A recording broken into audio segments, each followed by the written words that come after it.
তোর ছেলে মেয়েরা আমি আসছি দেখো না, দাঁড়াও। জি স্যার। এবার আমি রোল কল করিব। ঝর্ণা আপা। Yes sir. টিনা বুবু। Yes sir. করিম চাচা। জি জি জি জি স্যার। বলতে কি হয়েছে চাচা? কি হয়েছে? ওরে একটু ডাক্তার দেখাইও। Nazrul. Yes madam. Tuku sir sir sir. Lata. Yes sir. Papiya. জি স্যার। রিনা। এদের গতকাল বিয়ে হয়ে গেছে।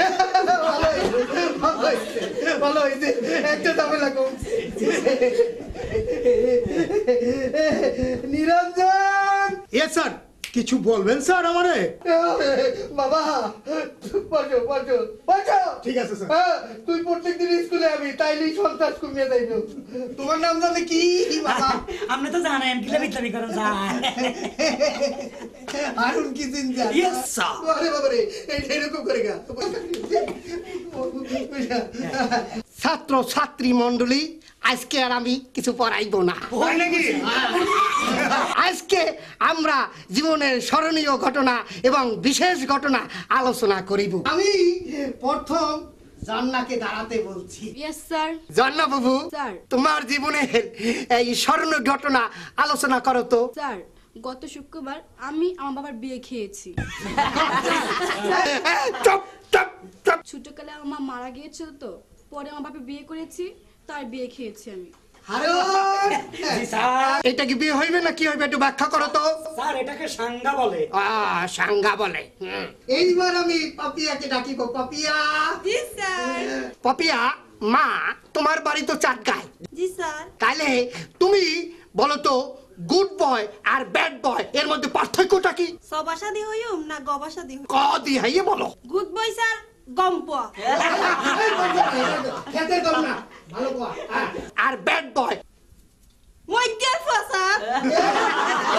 চুপ চুপ, আমি আসলি তোরা আসবি।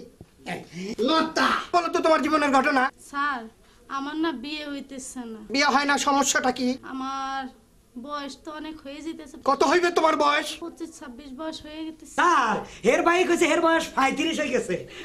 স্যার একটা কথা কই। বলো। তাই বলো, তাই বলো। স্যার একটা ভালো বুদ্ধি দিই। আপনি বুড়ো হয়ে গেছেন, হে বুড়ি হয়ে গেছে, আপনি করেন। স্যার স্যার মাফ করে দিন। জি স্যার। মা, তুমি বলো তো তুমি কি হইতে চাও?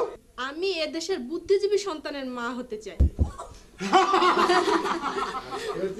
গুড গুড একমাত্র মা হতে চাই। Good good idea, good. Harun, দাঁড়াও।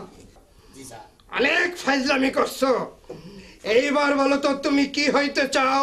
স্যার একটু আগে যে ত্রিনা বলেছে সে এই দেশের একজন বুদ্ধিজীবী সন্তানের মা হইতে চায়, আমিও সেই ত্রিনার বুদ্ধিজীবী সন্তানের বাপ হইতে চাই।